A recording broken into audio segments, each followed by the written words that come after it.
नमस्कार दोस्तों, मैं अखिलेश विश्वकर्मा आप लोगों का स्वागत करता हूं अपने डिजिटल प्लेटफॉर्म ऑनलाइन पर हिंदी अनमोल ऑनलाइन पर। दोस्तों, आज की क्लास 7वीं क्लास है। हम लोग आधुनिक काल पढ़ रहे थे। कल की क्लास में हमने आधुनिक काल का अर्थ देखा, आधुनिक काल की समय सीमा देखी और आधुनिक काल के विद्वानों द्वारा दिए गए नाम को देखा और आधुनिक काल की विशेषताएं देखी। आधुनिक काल का उपविभाजन करने के बाद हमने सबसे पहले देखा भारतीय युग आता है। तो आज सबसे पहले हम भारतीय युग को प्रारंभ करेंगे। तो आज की हेडिंग जो होगी वो होगी भारतीय युग और आधुनिक काल की। ये 7वीं क्लास है, इसके पहले 6 क्लास हो चुकी है दोस्तों। चलो शुरू करते हैं। भारतीय युग हेडिंग है भारतीय युग।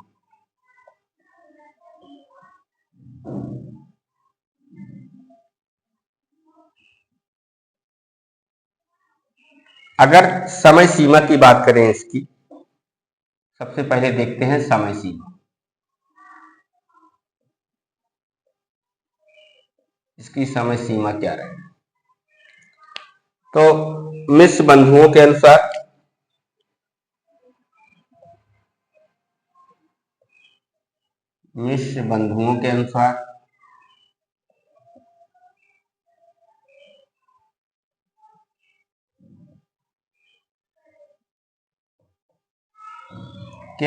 इसकी समय सीमा रही 1869 से 1888।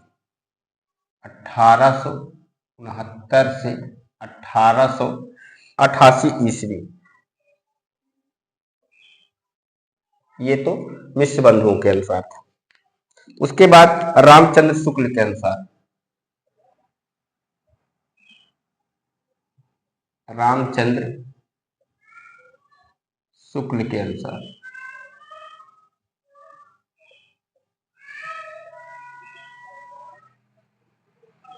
इन्होंने क्या माना है?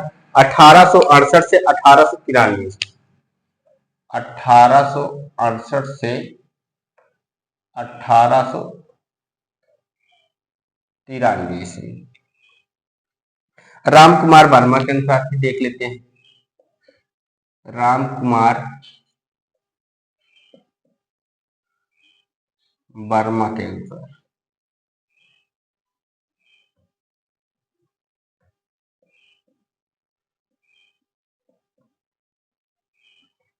इनके अनुसार 1870 से 1900 ईस्वी। 1870 से 1900 ईस्वी। रामविलास शर्मा के अनुसार,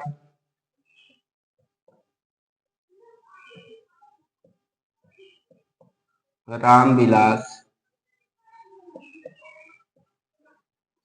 शर्मा के अनुसार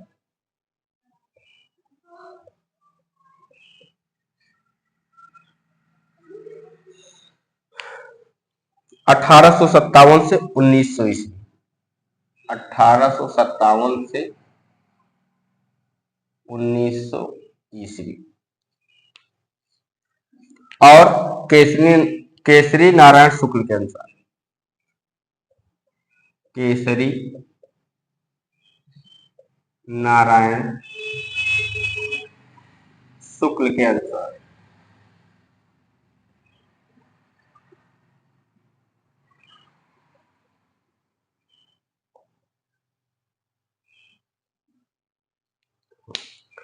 1868 से 1910 ईस्वी।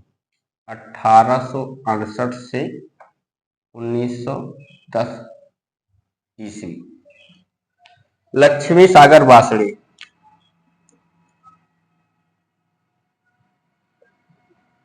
लक्ष्मी सागर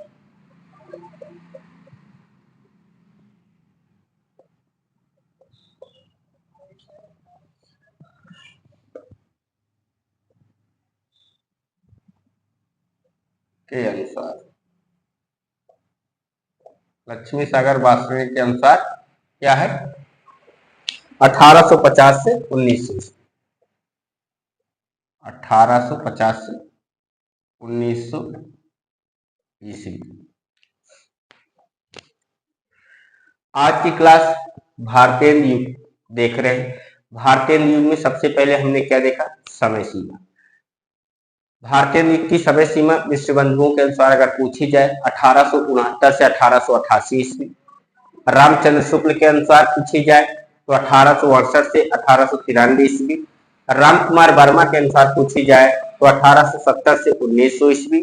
और रामविलास शर्मा के अनुसार अगर पूछी जाए तो 1857 से 1900 ईस्वी तक। केशरी नारायण शुक्ल के अनुसार पूछी जाए तो 1868 से 1910 ईस्वी। लक्ष्मी सागर बासड़े के अनुसार पूछी जाए तो क्या है? 1850 से 1900 ईस्वी। ये तो हो गया विद्वानों के मतों के अनुसार भारतीय युग की समय सीमा।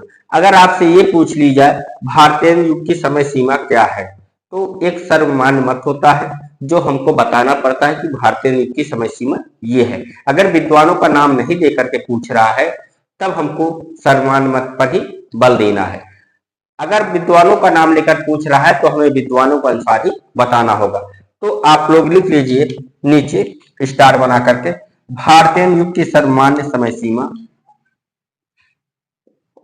भारतीय युग की सर्वमान्य समय सीमा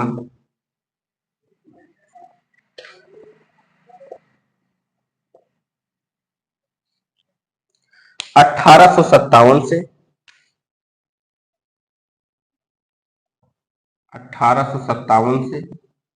1900 ईस्वी है।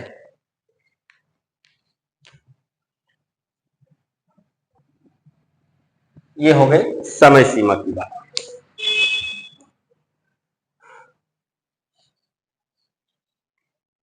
आप लोग लिख लीजिए। आइए तब तक हम लोग देखते हैं भारतीय युग को विभिन्न विद्वानों द्वारा दिए गए नाम। यहीं पर देख लें, भारतीय युग को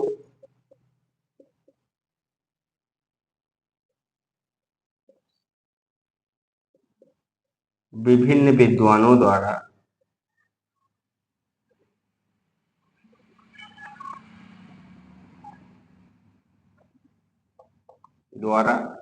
दिए गए नाम, दिए गए नाम।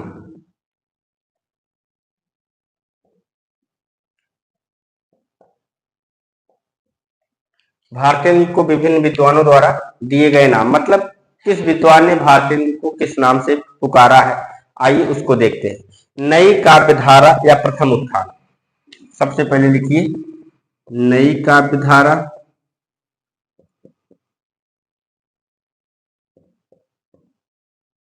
या आप कह सकते हैं प्रथम उत्थान। नई काव्यधारा प्रथम उत्थान किसने कहा? ये नाम दिया है रामचंद्र शुक्ल ने।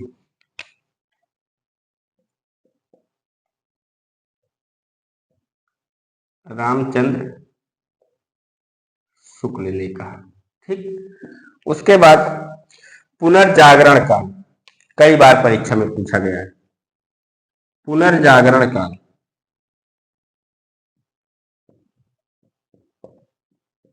पुनर्जागरण काल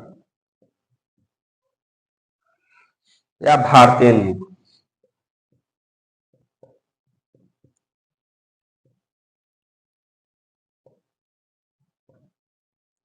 किसने कहा है? ये कहा है डॉक्टर नगेंद्र।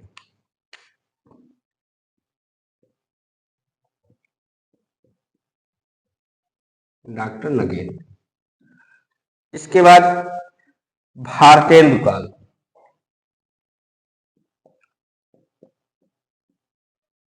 भारतेंदु काल ये नाम किसने दिया? ये नाम दिया है महावीर प्रसाद द्विवेदी। महावीर प्रसाद द्विवेदी।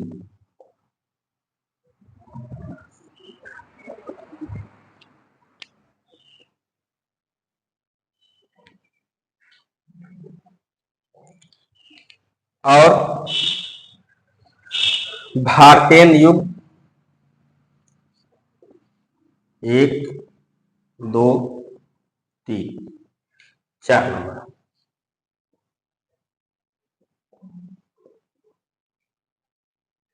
भारतेंद्र युग किसने कहा? भारतेंद्र युग कहा नंद दुलारे वाजपेयी ने।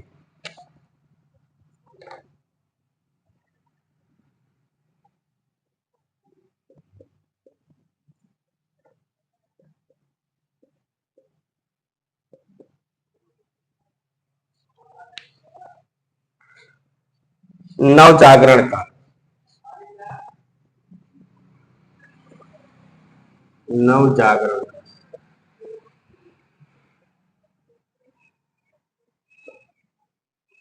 किसने कहा है? ये नाम दिया है रामविलास शर्मा ने। पुनर्जागरण काल डॉक्टर नगेंद्र, नव जागरण काल रामविलास शर्मा। याद रखना दोस्तों, रामविलास शर्मा।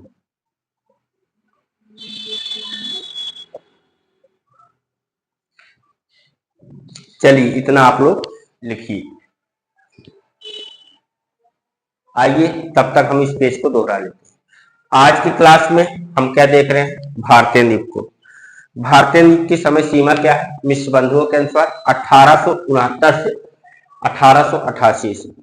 रामचंद्र शुक्ल के अनुसार 1868 से 1893 ईस्वी। राम कुमार वर्मा के अनुसार 1870 से 1900 ईस्वी। रामविलास शर्मा के अनुसार 1857 से 1900 ईस्वी। केसरी नारायण शुक्ल के अनुसार 1868 से 1910 ईस्वी।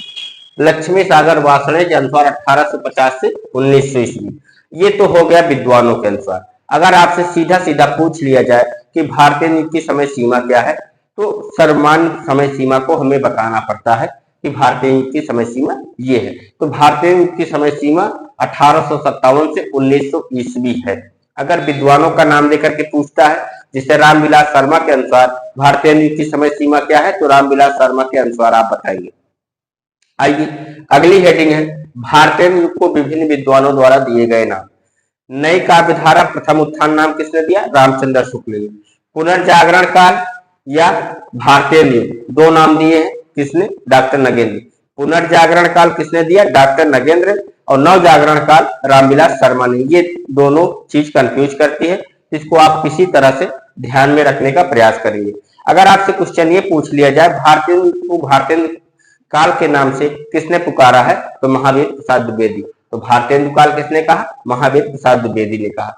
भारतीय युग को भारतीय युग नाम किसने दिया? नंद दुलारे वाजपेयी ने। और नव जागरण काल का नाम किसने दिया? रामविलास शर्मा ने। तो दोस्तों आप लोग लिख लीजिए, फिर हम लोग देखते हैं भारतीय युग की विशेषताओं को। चलो हो गया है, आइए आगे बढ़ते हैं।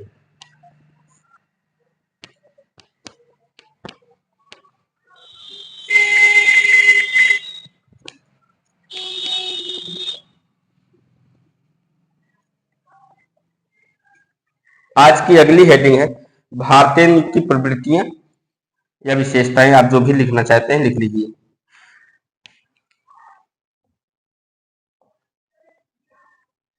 भारतीय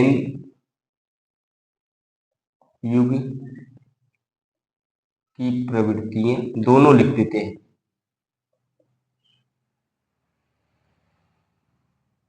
या विशेषता।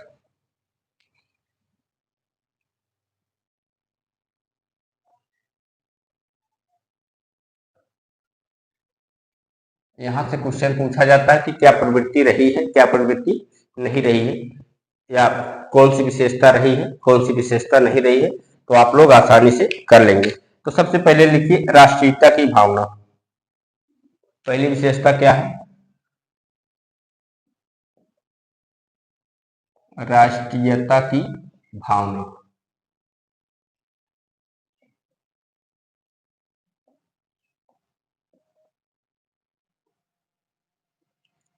दूसरी विशेषता राजभक्ति की भावना।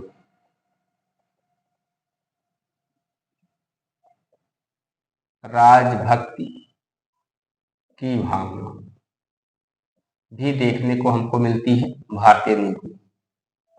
तीसरी विशेषता सामाजिक चेतना।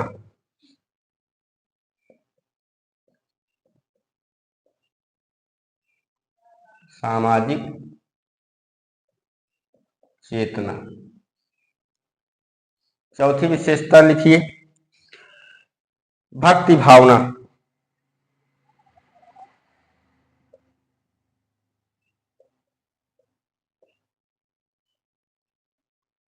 पांच नंबर प्राकृतिक वर्णन।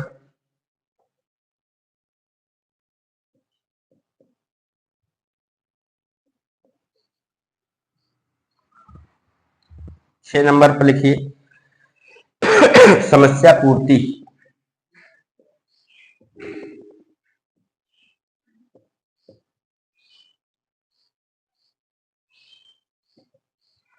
सात नंबर पर हास्य व्यंग्य की प्रधानता थी। हास्य व्यंग्य की प्रधानता।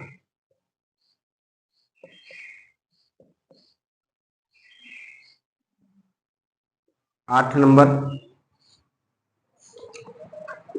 सिंगारिता भी देखने को मिलती है भाई। सिंगारिता भी हो गई। और पत्र पत्रिकाओं का प्रकाशन भी इसमें हो रहा था। पत्र पत्रिकाओं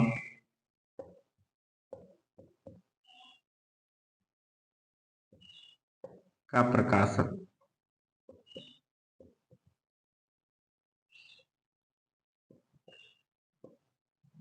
दस नंबर पर लिखिए साहित्य की नवीन विधा का आरंभ। साहित्य की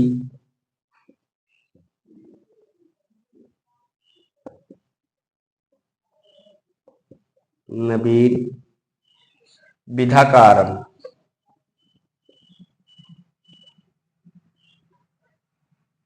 विधा का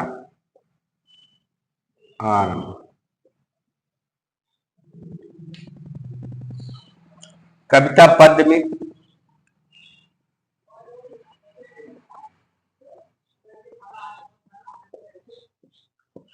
कविता पद्य में ब्रज भाषा।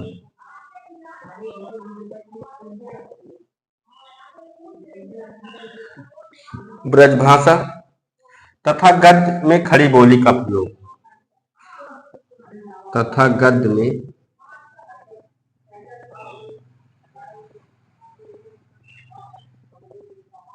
खड़ी बोली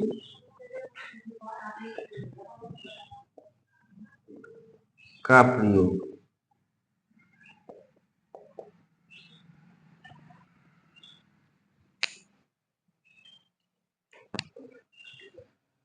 ये तो हो गई भारतीय नृत्य की विशेषताएं। क्या क्या विशेषता हमको देखने को मिलती है। राष्ट्रीयता की भावना देखने को मिलती है। राजभक्त की भी भावना हमें देखने को मिलती है। समाज के प्रति जागरूकता या सामाजिक चेतना आप कह सकते हैं देखने को मिलता है। भक्त की भावना भी भारतीय नृत्य में मिलती है। प्राकृतिक वर्णन भी भारतीय नृत्य की विशेषता रही है। समस्या पूर्ति भी भारतीय नृत्य की विशेषता रही है। हास्य व्यंग्य की प्रधानता थी। श्रृंगारता थी। पत्र पत्रिकाओं का प्रकाशन हो रहा था। साहित्य की नवीन विधा का आरंभ हुआ था। कविता पद्य में ब्रज भाषा तथा गद्य में खड़ी बोली का प्रयोग हो रहा था। तो ये थी विशेषता किसकी, भारतीय नृत्य। तो दोस्तों आइए अब हम लोग देखते हैं भारतीय युग के संदर्भ में आलोचकों के कथन को कि आलोचकों ने भारतीय नृत्य के बारे में क्या कहा है।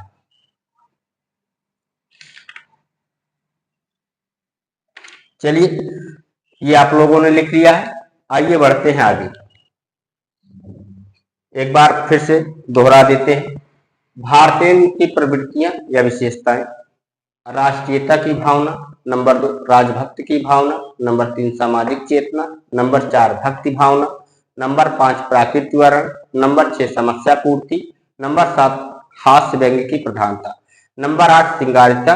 नंबर 9 पत्र पत्रिकाओं का प्रकाशन। नंबर 10 साहित्य की नवीन विधा का आरंभ। नंबर 11, कविता पद्य में ब्रज भाषा तथा गद्य में खड़ी बोली का प्रयोग। मतलब जो कविताएं लिखी जा रही थी वो ब्रज भाषा में लिखे जा रहे थे और जो गद्य लिखे जा रहे थे वो खड़ी बोली में लिखे जा रहे थे दोस्तों। तो आइए, आप लोगों ने लिख लिया है, बढ़ते हम लोग आगे।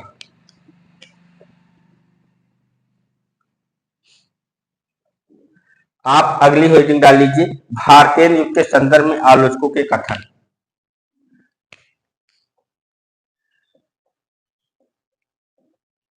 भारतीय युग के संदर्भ में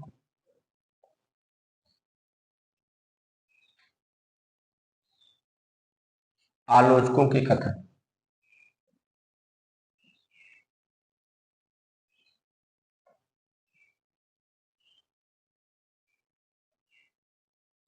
के कथन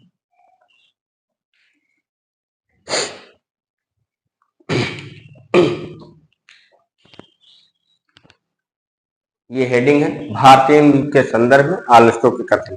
तो चलिए कथन को शुरू करते हैं। हिंदी साहित्य में पुनर्जागरण। पहला कथन है,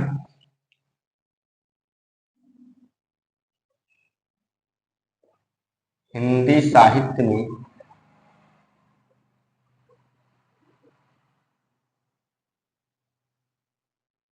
पुनर्जागरण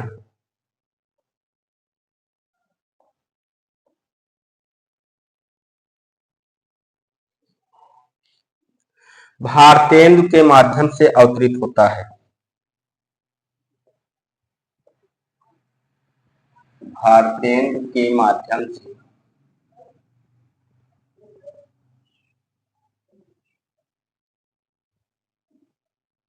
अवतरित होता है।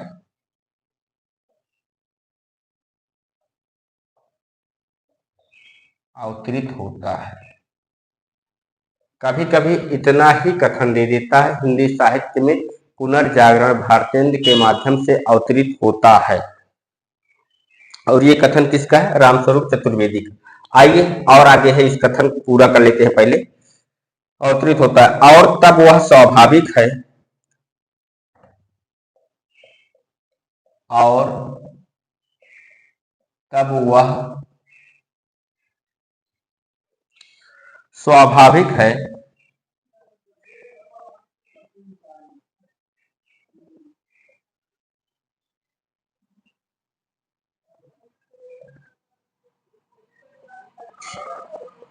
कि वे आधुनिक काल के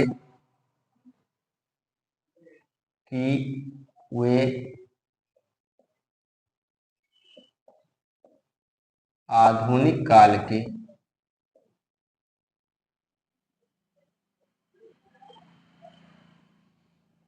प्रवर्तक माने जाते हैं।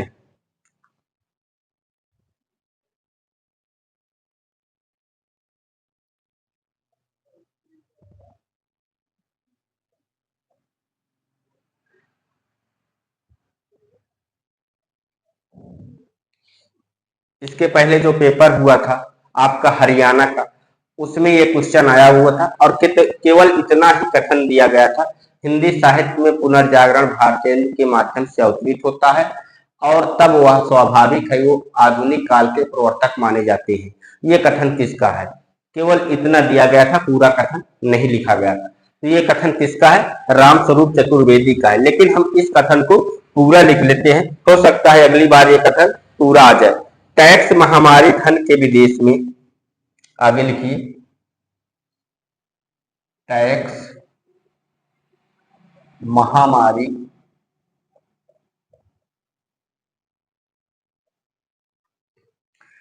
धन के विदेशों में, धन के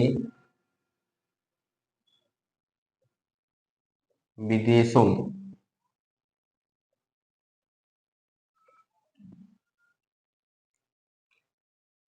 प्रवाह के विरुद्ध, प्रवाह के विरुद्ध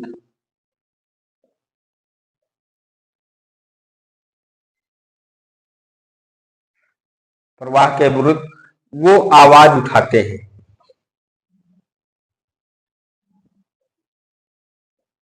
वो आवाज उठाते हैं। स्वदेशी मातृभाषा के प्रयोग के लिए स्वदेशी मातृभाषा के प्रयोग के लिए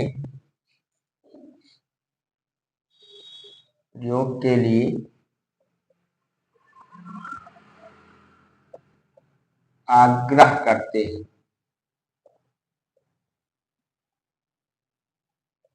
आग्रह करते हैं। ये कथन किसका है? ये कथन है रामस्वरूप चतुर्वेदी का।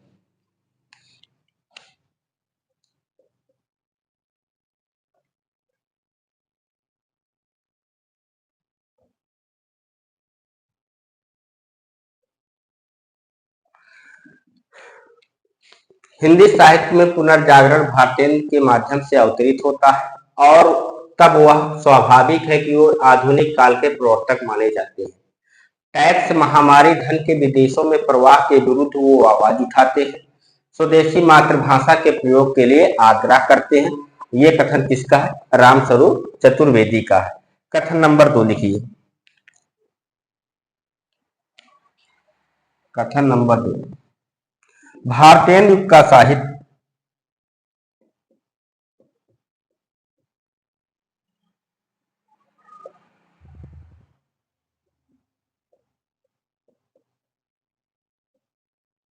भारतेंदु का साहित्य राष्ट्रीय जागरण का संदेश है।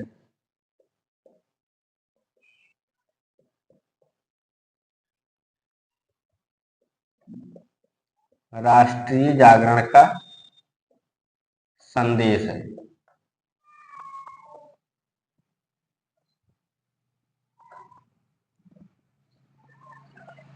और ये किसने कहा है? ये कहा है विश्वनाथ प्रसाद मिश्र ने। विश्वनाथ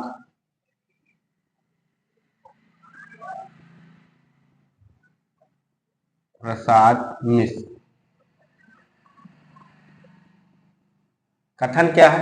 भारतेंदु का साहित्य राष्ट्रीय जागरण का संदेश है। ये किसने कहा?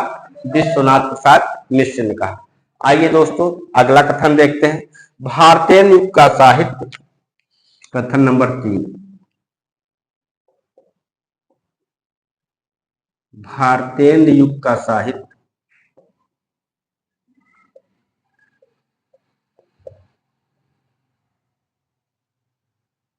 भारतेंदु युग का साहित्य व्यापक रूप से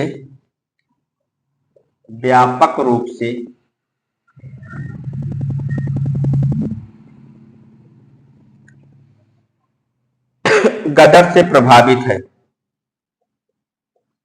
गदर से प्रभावित है। और ये किसने कहा? ये कहा है रामविलास शर्मा ने। भारतेंदु युग का साहित्य व्यापक रूप से गदर से प्रभावित है। ये कथन किसका है? रामविलास शर्मा। रामविलास शर्मा। कथन नंबर 4, भारतेंदु युग का साहित्य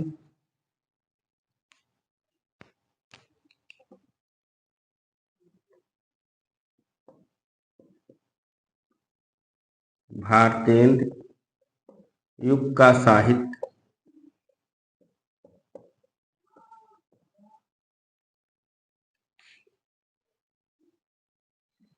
जनवादी इस अर्थ में है। जनवादी इस अर्थ में है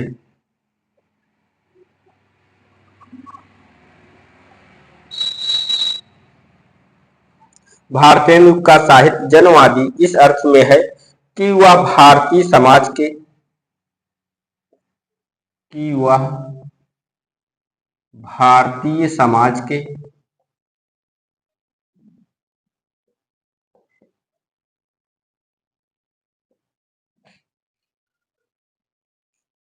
कि वह भारतीय समाज के पुराने ढांचे से संतुष्ट न रहकर पुराने ढांचे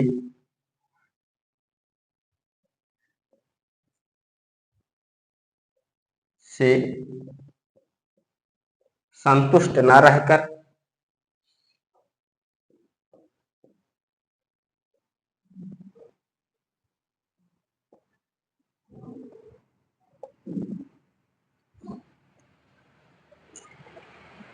कि वह भारतीय समाज के पुराने ढांचे से संतुष्ट न रहकर उसमें सुधार भी चाहता है, उसमें सुधार भी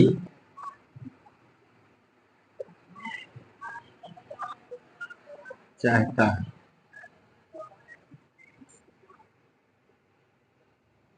और ये कथन किसका है? ये कथन भी रामविलास शर्मा का है। कथन क्या है? भारतीय युग का साहित्य जनवादी इस अर्थ में है कि वह भारतीय समाज के पुराने ढांचे से संतुष्ट न रहकर उसमें सुधार भी चाहता है। ये किसका कहना है? रामविलास शर्मा। रामविलास शर्मा। कथन नंबर 5, भारतेंदु ने हिंदी साहित्य को, कथन नंबर 5, भारतेंदु ने हिंदी साहित्य को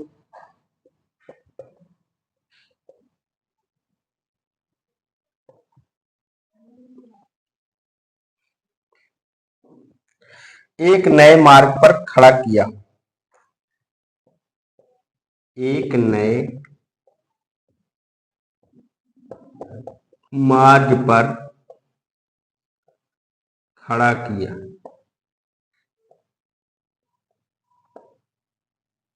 भारतेंद्र ने हिंदी साहित्य को एक नए मार्ग पर खड़ा किया।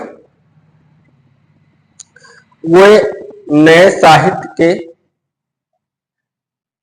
वे नए साहित्य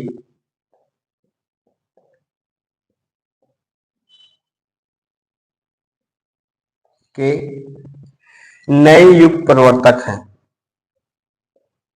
नए युग प्रवर्तक हैं।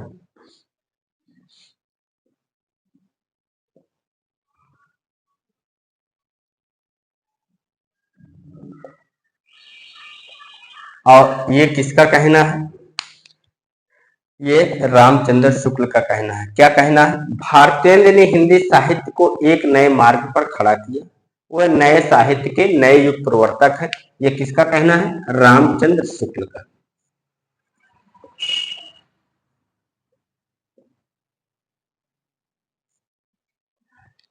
दोस्तों लिख लीजिए कथन को।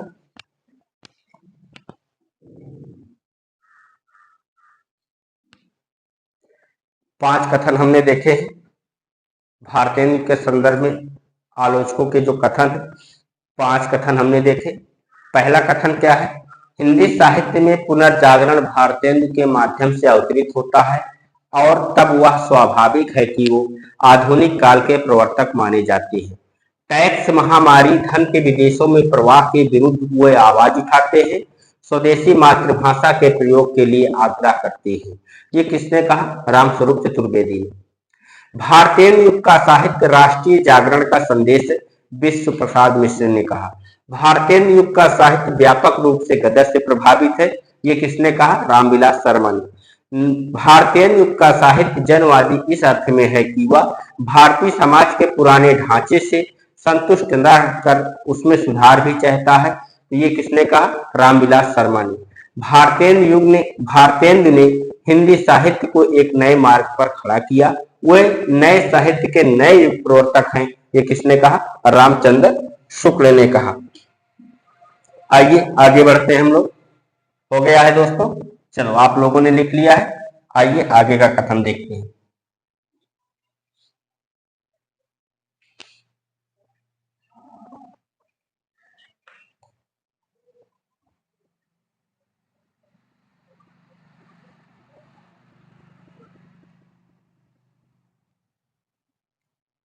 ये मिटा दें, नहीं तो लोग सोचेंगे कि यहीं से ही हेडिंग की शुरुआत हुई है। तो हेडिंग की शुरुआत इसके पहले से हुई है। अब कथन नंबर 6 देख रहे हैं, हिंदी साहित्य में विषय विविधता। कथन नंबर 6,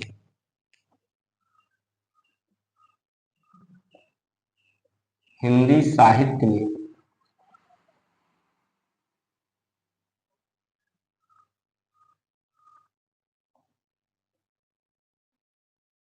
विषय विविधता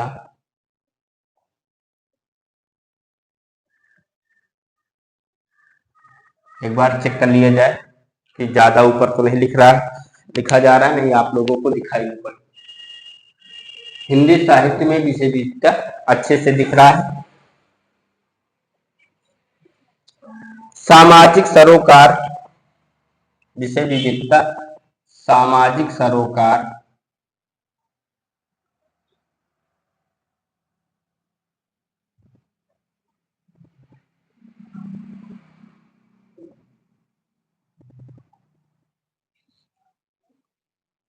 भाषा का परिमार्जित रूप, भाषा का परिमार्जित रूप,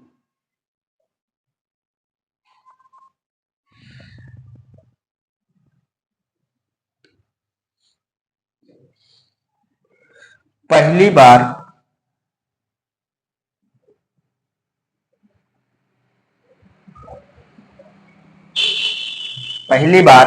भारतेय युग में ही परिलक्षित होता है।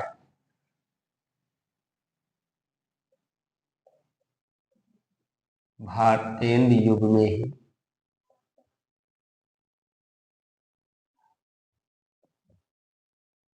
परिलक्षित होता है।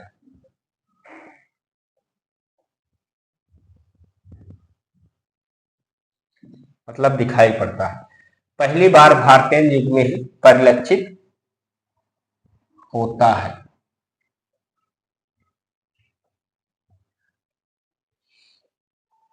कथन क्या है? हिंदी साहित्य में विषय विविधता, सामाजिक सरोकार, भाषा का परिमार्जित रूप पहली बार भारतीय युग में ही परिलक्षित होता है। और ये किसका कहना है? ये कहना है नंद दुलारे वाजपेयी।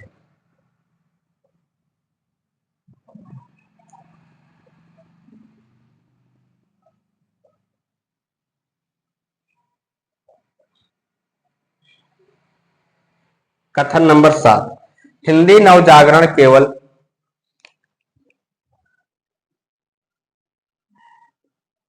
हिंदी नवजागरण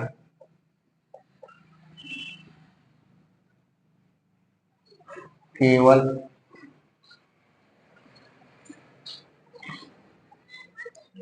हिंदी भाषा की उन्नति नहीं है, केवल हिंदी भाषा की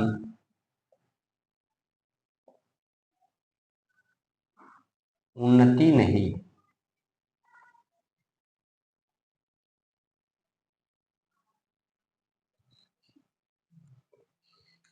यह एक राष्ट्रीय जागरण भी है। यह एक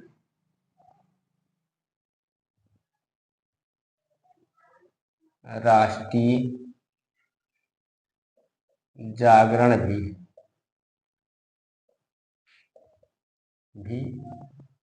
है। और ये किसने कहा? ये कहा है डॉक्टर शंभुनाथ ने। क्या कहा? हिंदी नवजागरण के हिंदी भाषा की उन्नति नहीं है, यह एक राष्ट्रीय जागरण भी है।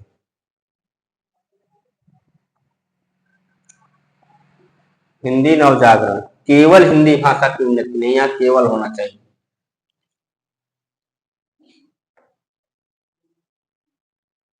यहाँ पर केवल लिख लीजिए, केवल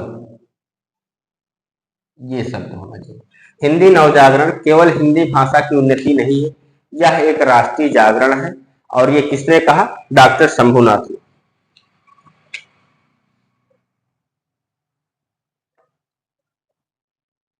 डॉक्टर शंभुनाथ। अगला कथन, भारतेंदु युग के एक और, कथन नंबर 8,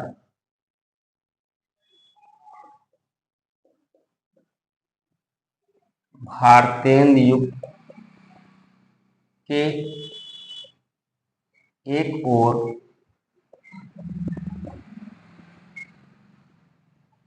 मध्यकालीन दरबारी संस्कृति थी। मध्यकालीन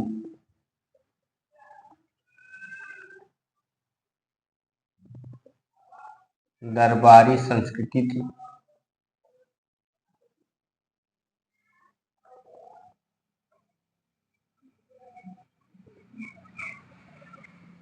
तो दूसरी ओर आम जनता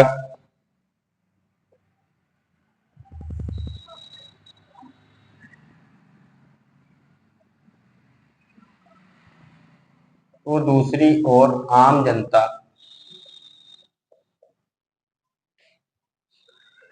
के एक सामाजिक, आम जनता के एक सामाजिक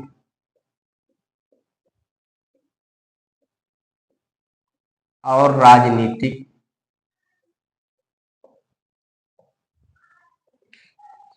और राजनीतिक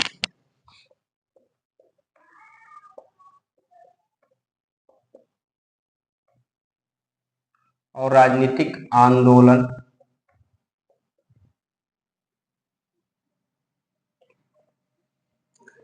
और राजनीतिक आंदोलन के लिए वातावरण तैयार करना था। के लिए वातावरण तैयार करना।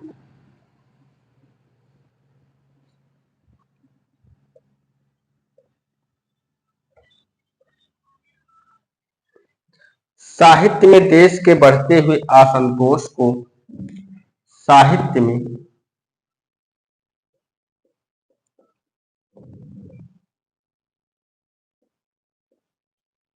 देश के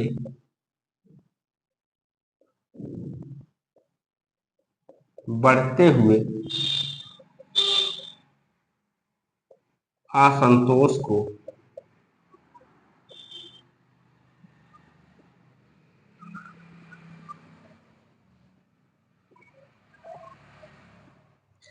प्रकट करना भरना था। प्रकट करना भरना था।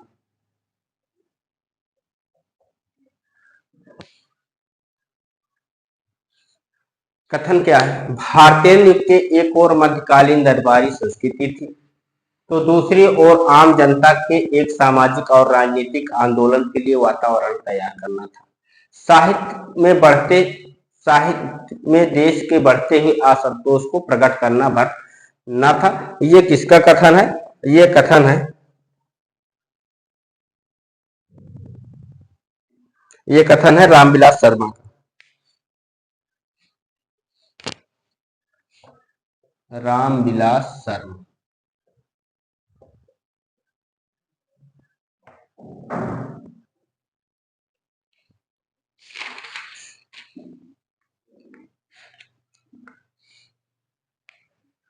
कथन नंबर 9,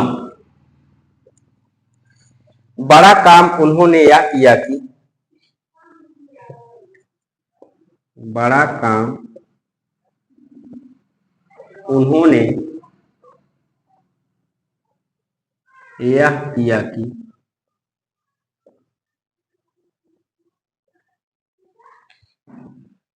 साहित्य को नवीन मार्ग दिखाया।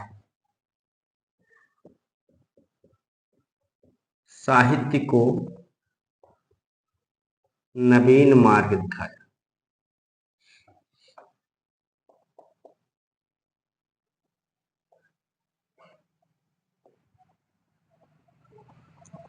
और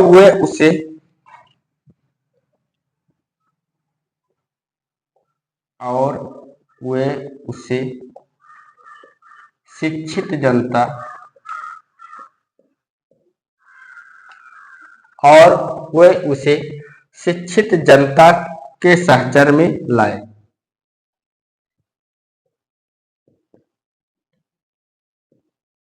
शिक्षित जनता के सहचर में लाए।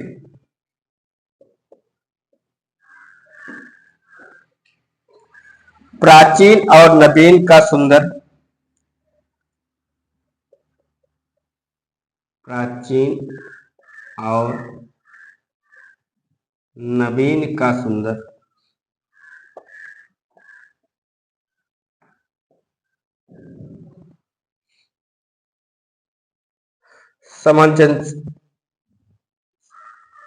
सामंजस्य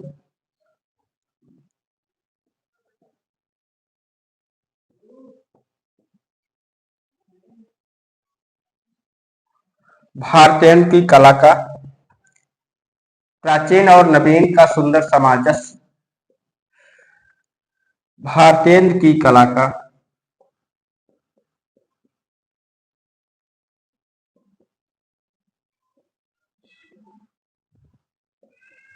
भारतीयन की कला का विशेष माधुर्य है। विशेष माधुर्य है।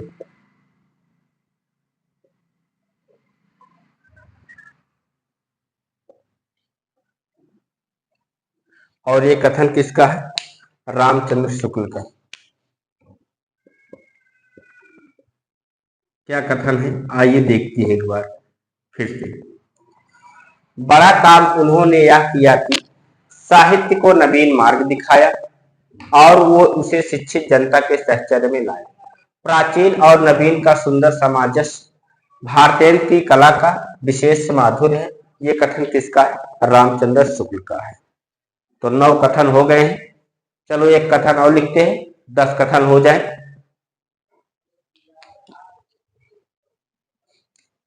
कथन नंबर 10।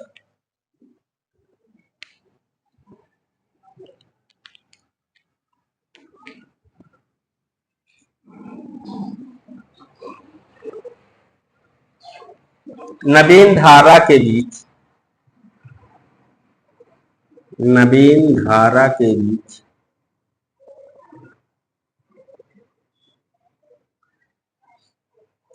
भारतेंद्र की वाणी का, भारतेंद्र की वाणी का सबसे ऊंचा स्वर, सबसे ऊंचा स्वर देशभक्ति का था। देशभक्ति का था। और ये किसने कहा है? ये कहा है रामचंद्र शुक्ल।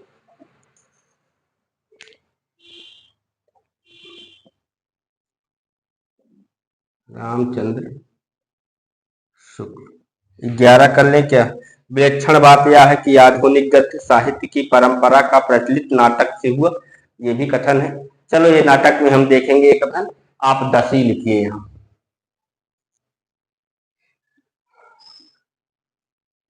आइए इस पेज को एक बार दोहरा लिया जाए।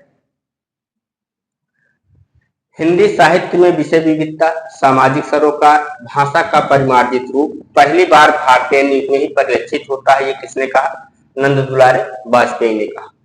हिंदी नवजागरण केवल हिंदी भाषा की उन्नति नहीं है, यह एक राष्ट्रीय जागरण भी है। और किसने कहा? डॉक्टर शंभुनाथ। भारतीय युग के एक ओर मध्यकालीन दरबारी संस्कृति थी तो दूसरी ओर आम जनता के एक सामाजिक और राजनीतिक आंदोलन के लिए वातावरण तैयार करना था। साहित्य में देश के बढ़ते हुए असंतोष को प्रकट करना भर न था। ये किसका कथन है? रामविलास शर्मा का। बड़ा काम उन्होंने यह किया, साहित्य को नवीन मार्ग दिखाया और उसे शिक्षित जनता के साहचर्य में लाए। प्राचीन और नवीन का सुंदर सामंजस्य भारतीय की कला का विशेष माधुर्य। ये किसका कथन है? रामचंद्र शुक्ल। नवीन धारा के बीच भारतीय की वाणी का सबसे ऊंचा स्वर देशभक्ति का था। ये किसने कहा? रामचंद्र शुक्ल। आप लोग लिख लीजिए। उसके बाद हम देखते हैं भारतेंद्र मंडल के रचनाकारों को। और उनका क्रम भी एक साथ देखते हुए चलेंगे। ठीक, तो आप लोगों ने लिख लिया है।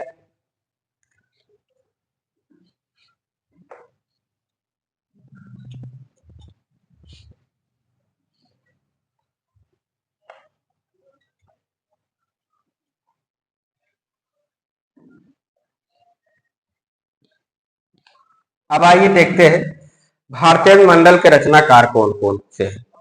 तो एक बार रचनाकार लिखे और एक बार उनका क्रम लिखे, तो ये ठीक नहीं है। आप ऐसे लिख लीजिए, हेडिंग डाल लीजिए, भारतेंदु के रचनाकारों का आरोही कालानुक्रम।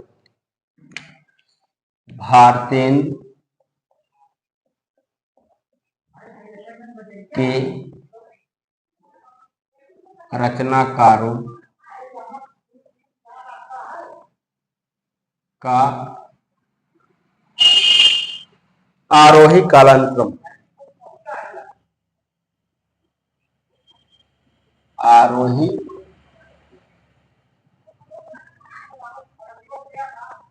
कालानुक्रम। चलो एक एक करके देखते हैं और उनका समय भी लिखते हैं। सबसे पहले राजा शिव प्रसाद सितारे हैं।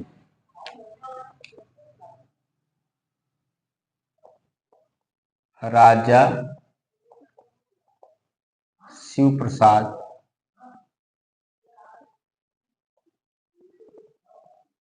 शिव प्रसाद सितारे हिंद।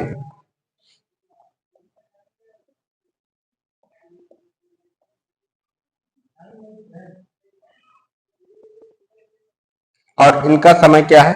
1823 से 1845। 1823 से 1845। राजा लक्ष्मण सिंह।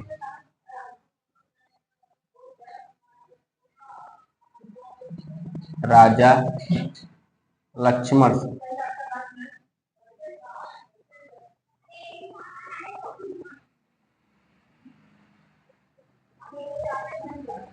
राजा लक्ष्मण सिंह 1826 से 1896।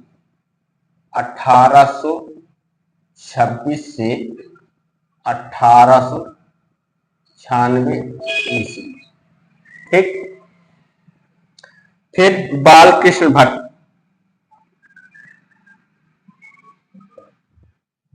बालकृष्ण भट्ट।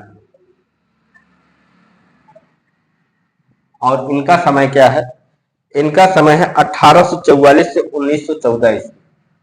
1844 से 1914 ईस्वी। बाबू तोताराम।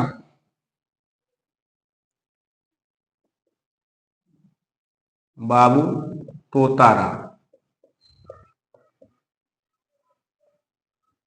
इनका समय है 1847 से 1902। 1847 से 1902 ईस्वी। फिर भारतेंदु हरिश्चंद्र।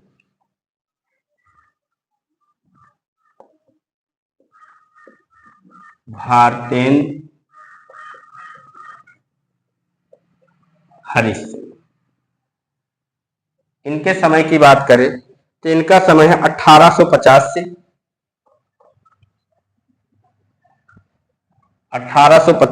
1885।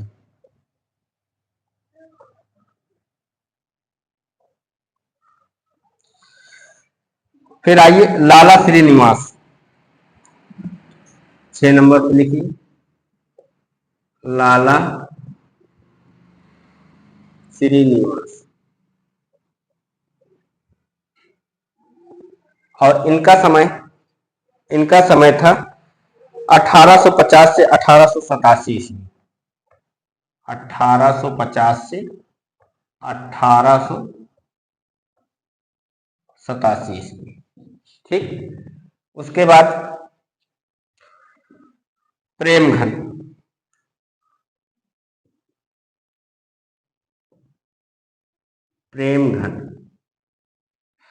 प्रेमघन का समय है 1855 से 1922।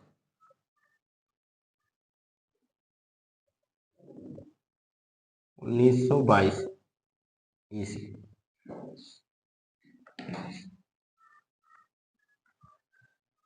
प्रताप नारायण मिश्र, अगले कवि कौन है? प्रताप नारायण मिश्र।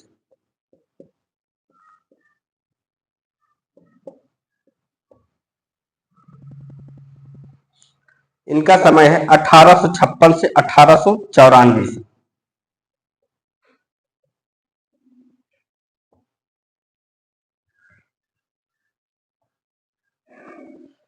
फिर ठाकुर जगमोहन सिंह,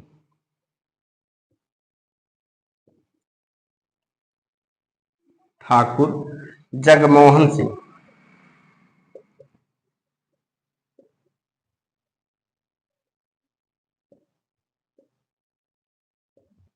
इनका समय है 1857 से 1899।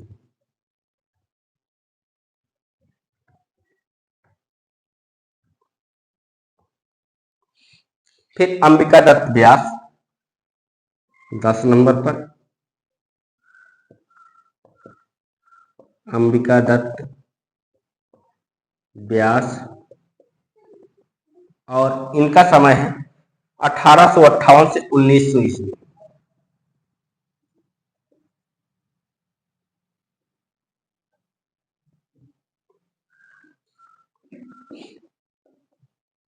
ग्यारह नंबर पर लिखिए राधाचरण गोस्वामी,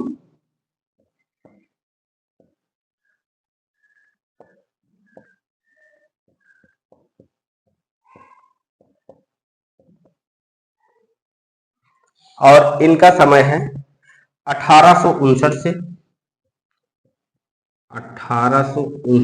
1925 ईस्वी। फिर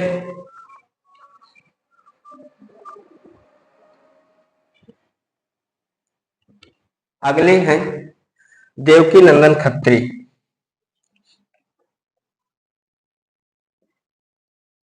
देवकी नंदन खत्री,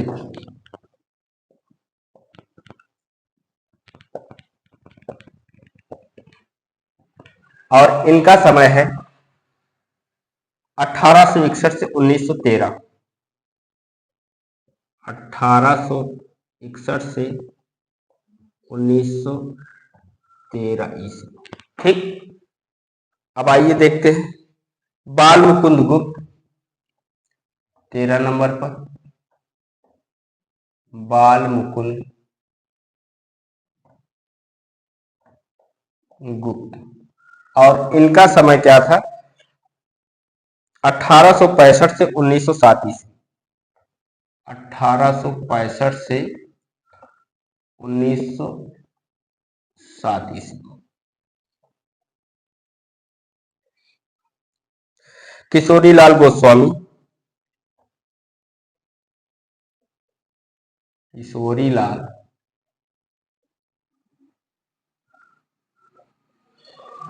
गोस्वामी, और इनका भी समय 1865 से